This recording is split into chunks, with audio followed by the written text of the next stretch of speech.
तो नमस्कार, आरती शुक्लावधी लोकगीत चैनल में आप सभी का स्वागत है। आप लोग मेरे चैनल को भी सपोर्ट करिए। आप लोग नहीं सपोर्ट कर रहे हैं, फिर जब दिल टूट जाएगा तब गाना डालने का मन नहीं करेगा। प्लीज़ आप लोग मेरे चैनल को भी सपोर्ट करिए, मेरा उम्मीद टूट रही है प्लीज़। कौने दिशा में गौरा लगी है बजरिया, कौने दिशा में गौरा लगी है बजरिया। भोले गए हैं बाजार हरवा लाए नगदार, भोले गए हैं बाजार हरवा लाए नगदार। हरवा पहन के गौरा बनी है दुल्हनिया, हरवा पहन के गौरा बनी है दुल्हनिया।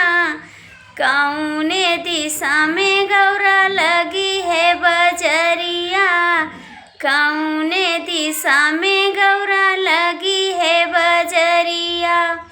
भोले गए हैं बाजार बिंदिया लाए नगदार, बिंदिया पहन के गौरा बनी है दुल्हनिया, बिंदिया पहन के गौरा बनी है दुल्हनिया।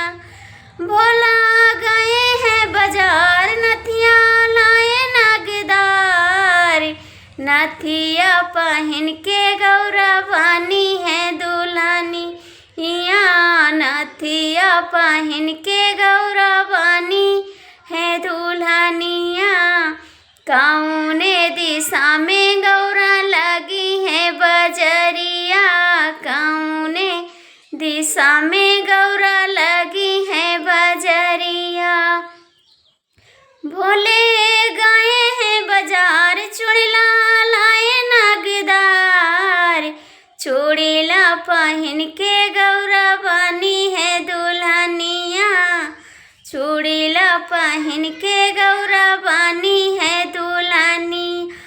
कौने दिशा में गौरा लगी है बजरिया, कौने दिशा में गौरा लगी बजरिया। भोले गए हैं बाजार चुंदरी हिलाए गोटेदार, चुंदरी पहन के गौरा बनी है दुल्हनिया, चुंदरी पहन के गौरा बनी है दुल्हनिया। हो कौने दिशा में गौरा लगी है बजरी, कौने दिशा में गौरा लगी बजरिया।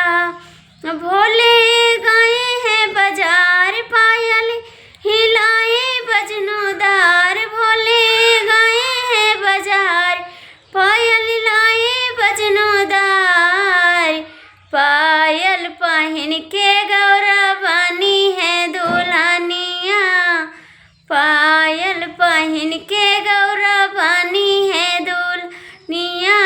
कौने दिशा में गौरा लगी बजरिया, कौन